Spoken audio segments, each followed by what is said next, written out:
start with breaking news. And in the last few minutes, Donald Trump has said he will 100% follow through on plans to hit European countries with tariffs if there's no agreement on Greenland. Asked by NBC News if he would take Greenland by force, he said no comment. Well, David Blevins joins me now from Washington. So no comment on military movement, but certainly reiterating that he's serious about this threat of tariffs.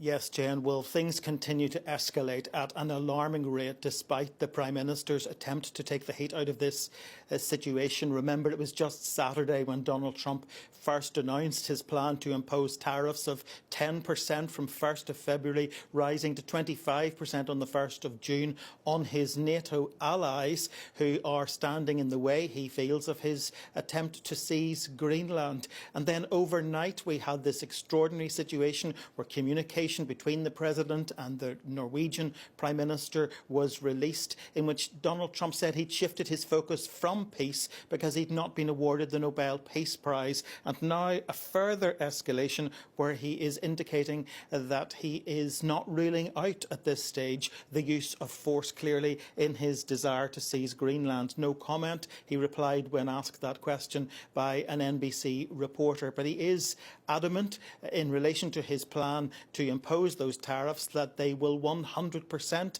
to quote him directly, come into play if things don't change.